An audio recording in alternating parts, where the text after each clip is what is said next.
We were playing the game and the show back to back, like in parallel with each other. And it was really cool to see the differences, the similarities.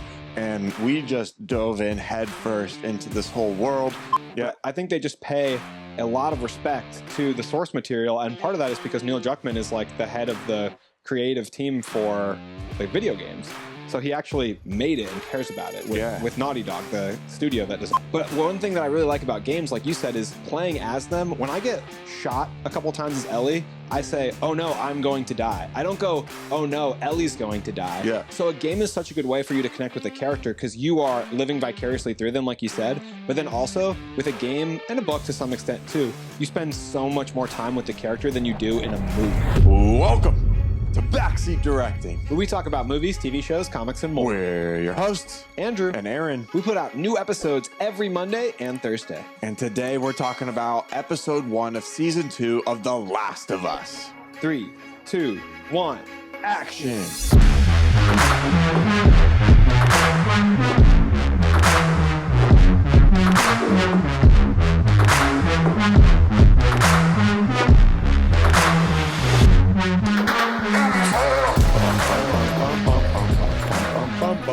We've had a lot of anticipation for this show.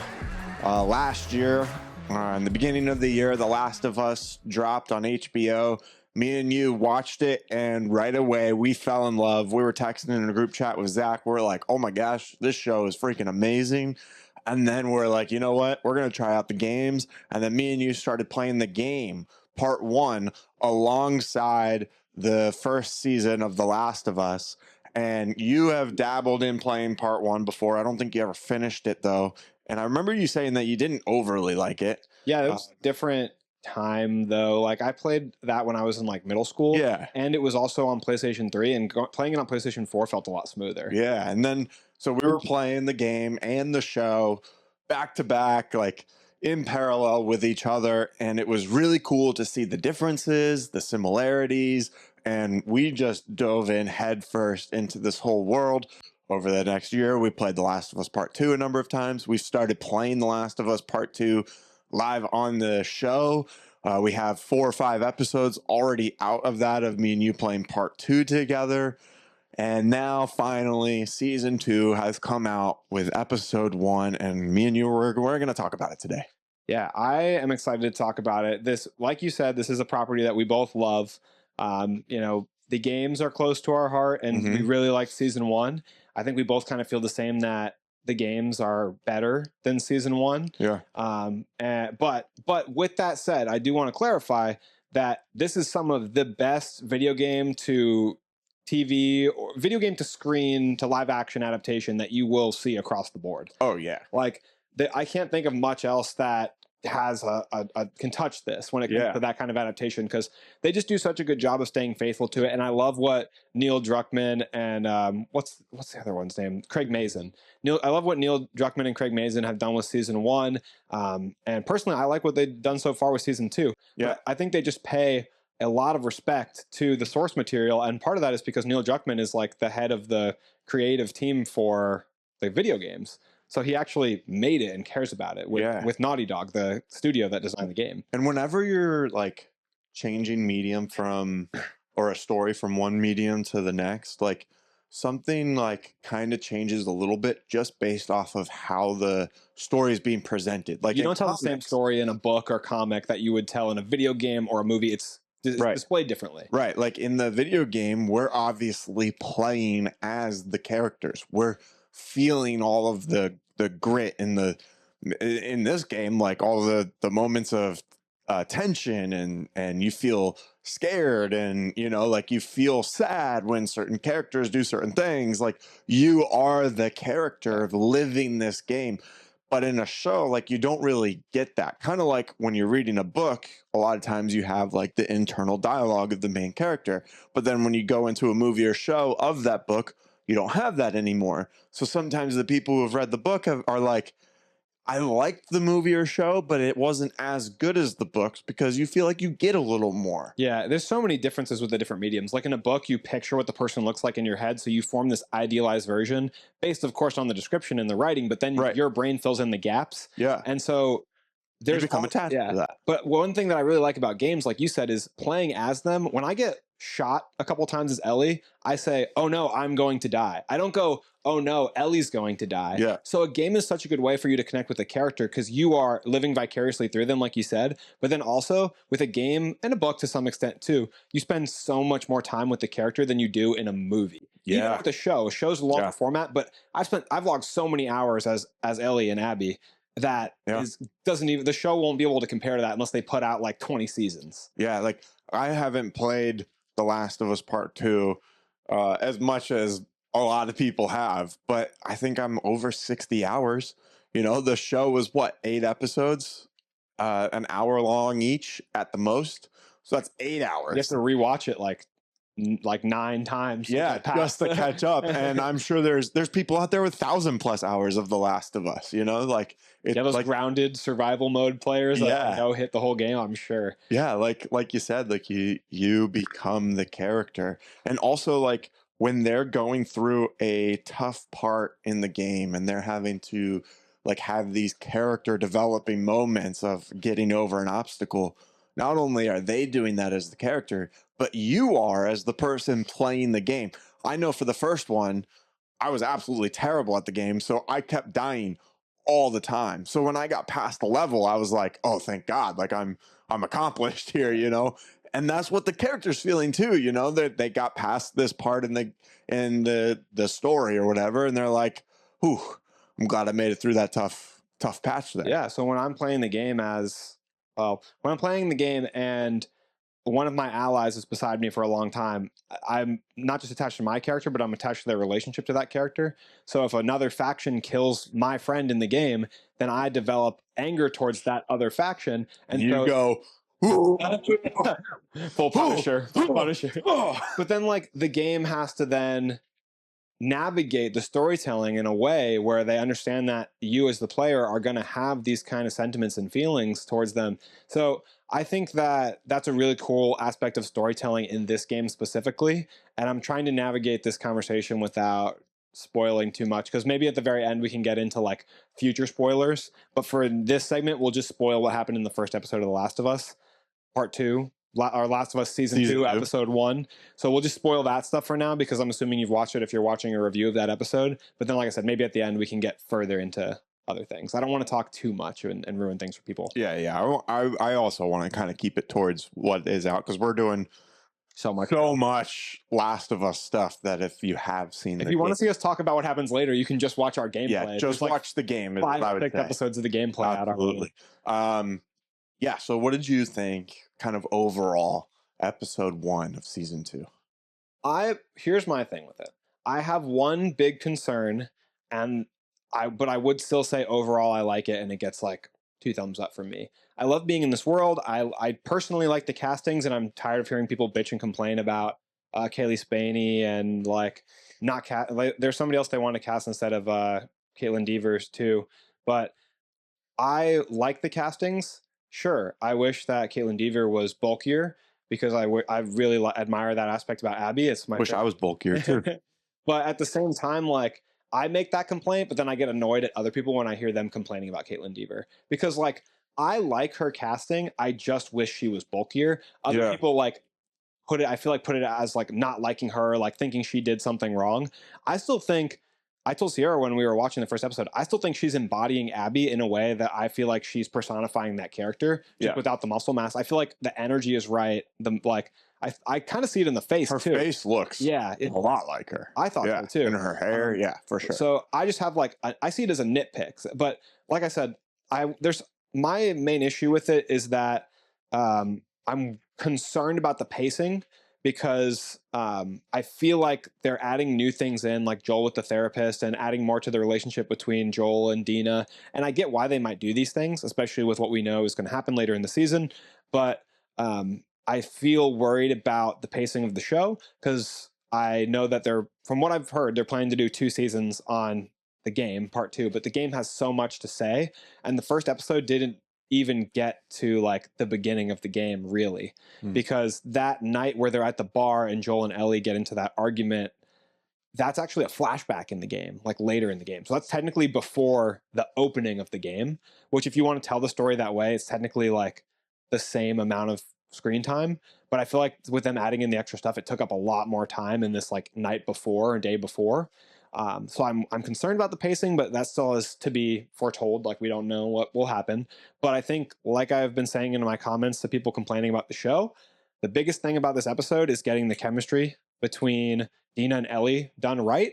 And I felt that chemistry in this episode. That was the most, by far, the most important thing for me. And I think they nailed it when she was like, they're dancing together and Dina's saying, I think they all should be terrified of you. And then they kissed. Like, I was like getting the warm and fuzzies like I do with their relationship in the game. So to me, that was huge and that mattered so much. And I think that they capitalized on it. Between the two actors, between Ramsey and I'm going to have to look up her name. But I like both of them a lot. I like their chemistry, their little jokey nature between them, and that has sold me on the episode overall. What about you? What do you think? Yeah, like you said, I think the actress of Dina, which you're looking up the name right now, did phenomenal. This was her introduction episode too in this show, which is a big deal. You know, she's going to be a very important character. Yeah, I think they did a great job of that. Overall, I did really like this episode. Isabella Merced. Okay, Isabella Merced. I I really enjoyed like the story and the world and Tons of Easter eggs. yeah, yeah, and I like that they didn't like do those scenes as a flashback. Um I feel like even you have complained sometimes that sometimes flashbacks feel out of place. And Well, I think it makes more sense for a show like this to show it like linear like that. yeah, it's not really just that it was the placement of that storytelling, but it's all the stuff they added in around it. Like Yeah, they yeah, spent a lot of time with Joel sitting in rooms, like talking to people that is not in the game at all. yeah, yeah, Like him sitting in the room talking to Dina, and then sitting in the room talking to Tommy's wife, and then Tommy, and yeah, it's a very much expanded on the screen time of Joel in the game, and I get why they might do that. yeah. Because people really like Pedro Pascal. I personally am okay with like the like second editation of like these stories, like when it's coming from one media to the next medium, of changing things a little bit and adding to it, you know, like it's nice when Invincible takes the structure of the comics and builds upon it in the show. Invincible does that better than anybody. I think The Boys also does it really well because they really loosely follow the canon source material Mm-hmm. and just make it a whole lot better because I didn't really love those comics. But Invincible does such an incredible job of balancing that line of staying true to the source material and then adding things that improve like the depth and emotional connection to the characters in the plot. Yeah, and it seems like going forward for Invincible, they're going to be adding even more in the coming seasons that wasn't necessarily in the comics. So I'm on board for when things do that, and I respect the desire of the creators, especially when it's the same creator working on both projects, to not want to just do a one for one copy and to want to expand on the world and you know like make it a little more in depth or make it better, you know, as kind of treated as like a second revision of it. And the only reason I think that's bad is because I worry about how much time they're going to delegate to the rest of the stuff that I think is kind of the meat and potatoes. Like, Yeah. and I say that because in season one, I feel like there was also some pacing issues, in terms of like not getting some of the things that I think we both would have wanted from the show, like more of the action and fighting. Like they spent two whole episodes of season one that didn't even have Joel in them. Hmm. The entire episode with Nick Offerman's character, Bill and Frank. Mhm. Is that what their names were? Mhm. And then there's an episode which is based on the DLC for The Last of Us, part one, with Ellie and her girlfriend from when she was young, which especially the Ellie episode, the flashback added a lot to the plot.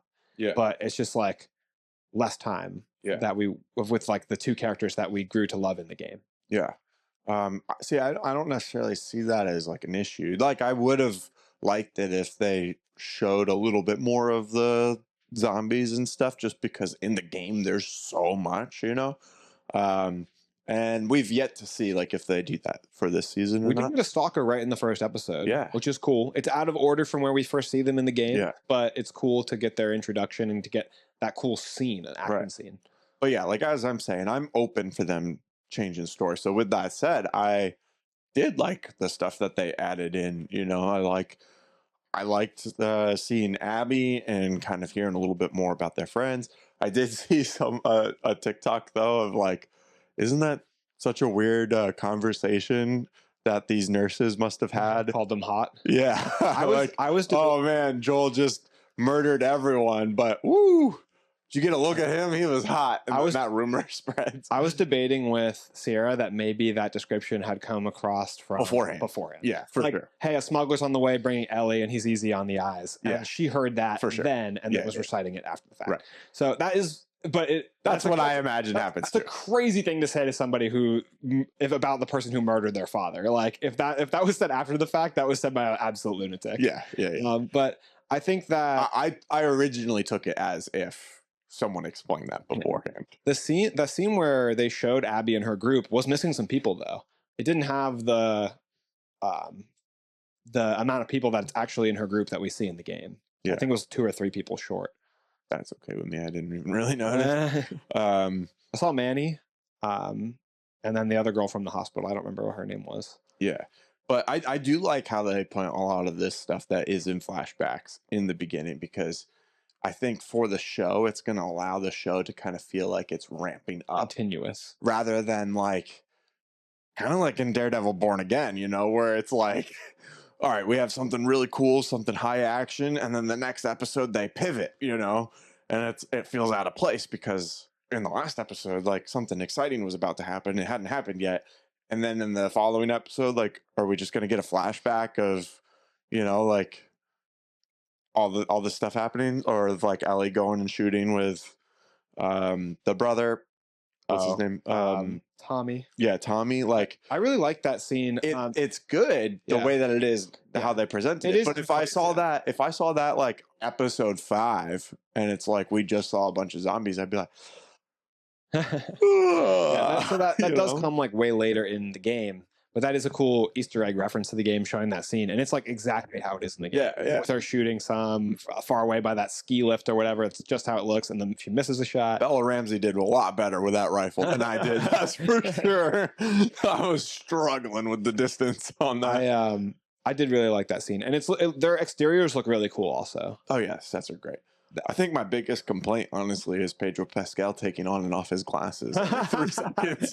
He cannot keep those things off. That was a little distracting. It's kind of like when an actor, what it reminds me of is when, what's his name? In The Flash, Batman, when he has the wig on when we first see him, and he's like, you know, like flipping his hair, and it's like a weird part that's like, I'm like, you clearly don't have long hair. You know, and that's clearly a wig. You can tell, like, Pedro's like, doesn't know what to do with his hands in this scene. That would be so frustrating too in the edit. I don't know, maybe they like mashed it up really well when they actually shot it. But it's like the less you take the glasses off, the less you have to worry about it. Yeah, making sure you show a shot of him taking them off and then showing him the shot. Like, well, so I can notice that stuff pretty quickly a lot of the time since I'm an editor and like realize like, oh man, it's really annoying when maybe an actor goes like this, puts his hand on his head or something for a certain line, but they did it earlier in one take and then later on another, but they're 2 different angles and you need to cut. So now it's like, oh, they're just going to put his hand on different times. Like, you got to figure out how to match that. So, but because he was taking on and off the glasses so much, I was even more aware of the cuts.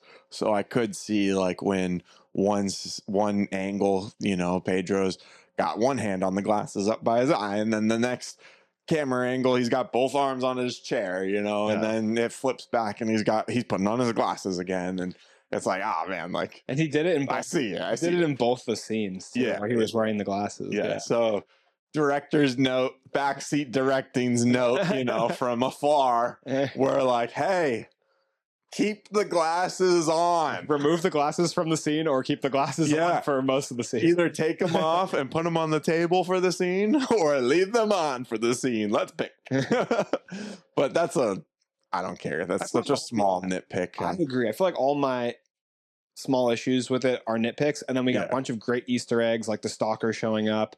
That grocery store and the big truck there, So cool. ripped out of the game. And then I literally, how do they do that? So much stuff. I'm hitting Sierra. I'm like, that's just how it looked. And then the way they climbed up on it, it's like, that's how we have to get up to it. We're gonna climb on the front of the truck to get onto the top. It's like, it's very cool. But they're adding this new storylines, like something happened with Eugene where Joel had to kill him. Yeah. And he had a wife, which I don't think he had in the game either, with this therapist. Yeah.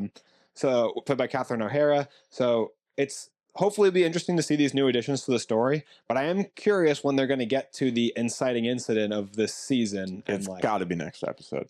I don't know. It's so slow this episode. No, it's got to be. But I feel like they're they ended with Abby, like, rallying the troops. It depends how slow they go in this episode, because in this next episode, because they ended it with like the night of at the bar or whatever. Mm-hmm. And Ellie would go to sleep and wake up the next morning for her patrol with Dina. So that patrol with Dina is where we get the inciting incident, I'm calling it, of the season.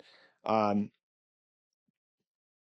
that would like insinuate that probably at the end of the episode, what you're talking about is when it would happen. But they could spend a really long time on this patrol and end the episode on the library scene. I'm being very vague for the sake of not spoiling. I'm not too worried about their pacing. I right now trust it.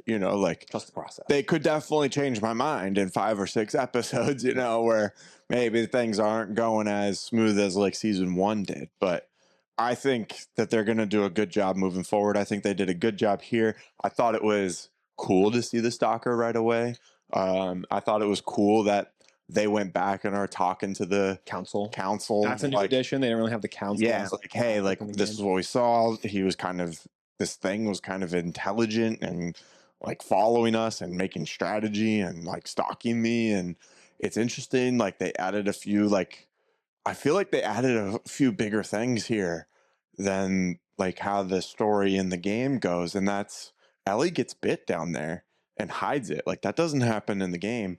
And not only does that happen, but when she's like cleaning up and stuff, like at the end of the episode, they show like kind of these, I don't know what you should call them. Oh, the little fungal, and like rip it out, rip it off. Yeah, and then they're coming out of the drain later. With that lead pipe or that pipe or whatever that they were talking about. Yeah, like roots. That's something different from, like, are they hinting that like this stuff is like a hive mind, where like they're all connected, or are all these kind of zombie things like, are they alerted of something now that happened? Like what's gonna come of that? Because it feels like if that's the case, we're gonna see some change in a big way of how these zombies interact with these characters, Yeah, because that's not really an infected human as much as it is just the fungus taking on its own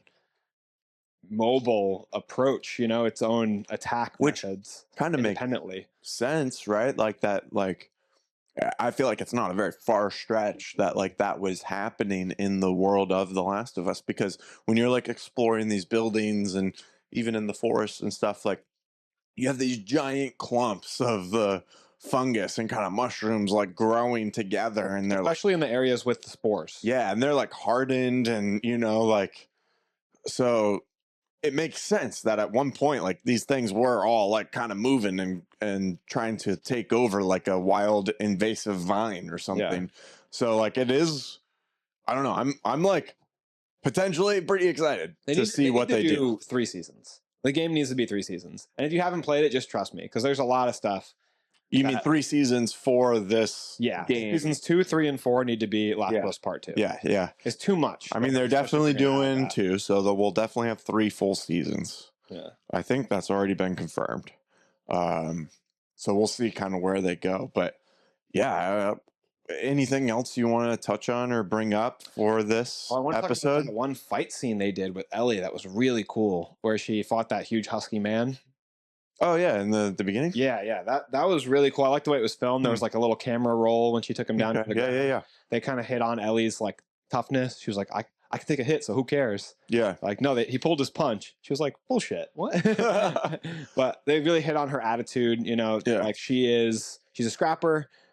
She's a lot of pride, What and What did you think of Bella Ramsey's performance? Now that we are a lot more versed in the game and in the world of The Last of Us, like, because we enjoyed her performance yeah. in the first season. Like, she is our first introduction to the character, really, or mine especially. You played the games a little bit, but I think she's what really like kind of was your first big introduction. So So, like, what did you think of her performance here? I'm really 5 years older. I'm really protective over the character of Ellie Williams, one of my favorite characters in fiction. Yeah. And so, by extension, I think I'm protective over Bella as well.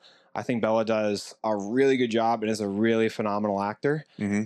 I think everything that is on Bella's face gets across. You know, I don't need lines a lot of the time to know what they're feeling, and so I think that is the strength of like a really good actor. And I have eyes. I can see that Bella's not a one for one, you know, representation of Ellie exactly as she was animated in the game. But I think that just like I said about Isabella Merced as Dina, they're embodying the character. Or I said about Caitlin Deaver, but the same for Isabella Merced as Dina as well. To be honest, She does look a yeah, lot like her, though, yeah, but yeah. they're embodying the character. Yeah, Like, yeah, for sure. they have the spirit of the character. Like Bella has Ellie's like wrath, Ellie's Yeah. persistence. The you know, I it's think in the show too, they're showing a little bit more of Ellie's like goofy side yeah, too, you know, like yeah. And also like when she's standing up, she's like kind of moving like a robot or whatever. she is But really silly in the first game. I think yeah, that some of that kind of gets sucked out in the second game because of life, man.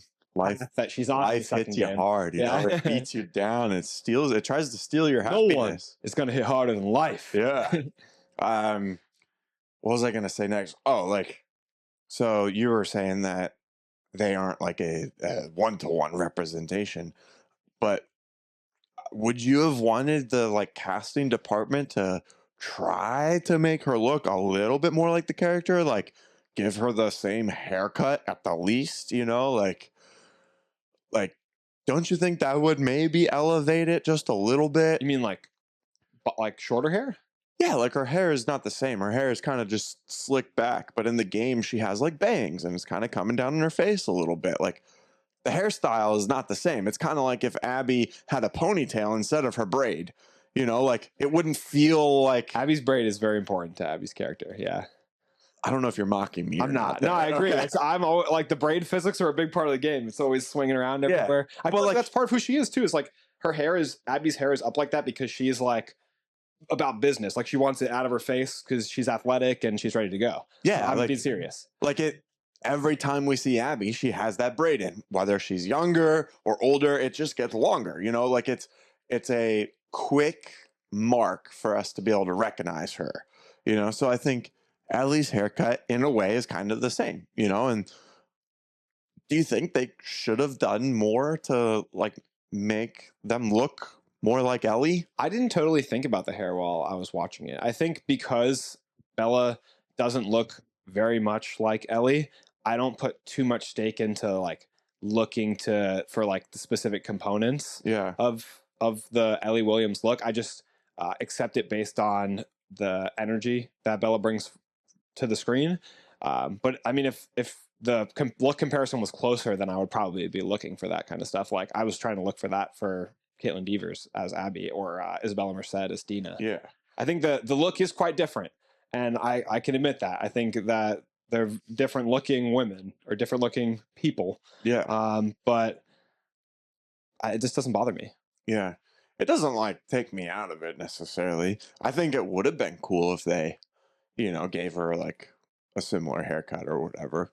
But it's not like the think that, end like, of the world to me. Yeah, a net plus, but not too much of a negative. Yeah. Without. I mean, it does seem like they're trying to do that with all the other characters, though, you know, for the most part. So it is interesting that that's not the route they went. But again, I think the set and costume design is great in this show. I feel like Young doesn't look exactly like Jesse either. Jesse's hair is longer, isn't it? Yeah, a little bit. Yeah. Mhm. So I also think that like he's a really good cast. The one that I think did bug me a little bit was what's his name? Abby's boyfriend. Oh, I keep thinking Ben, but it's not I Ben. have it. I know it's Owen. Yeah. Owen doesn't have a beard. Like, I don't think he looks like Owen Yeah. very much. Yeah. But I mean, I'd rather have a good actor cast for the role than somebody who looks just like Owen and isn't as good of an actor. Like the quality of their performance is the most important thing. And I believe that for Ellie, and I believe that for Owen too. I was looking at him. This is my first introduction to him. So I was like, Owen? Wait, who's that? Who is that? Yeah. You sure? Yeah. But overall, it seems like we both really liked episode 1. I'm Which is excited crazy. for The 2. rating is so low. Why is this? The rating's like a 7.6 or something on IMDb. And then Daredevil Born Again is 9.0, like 9.1.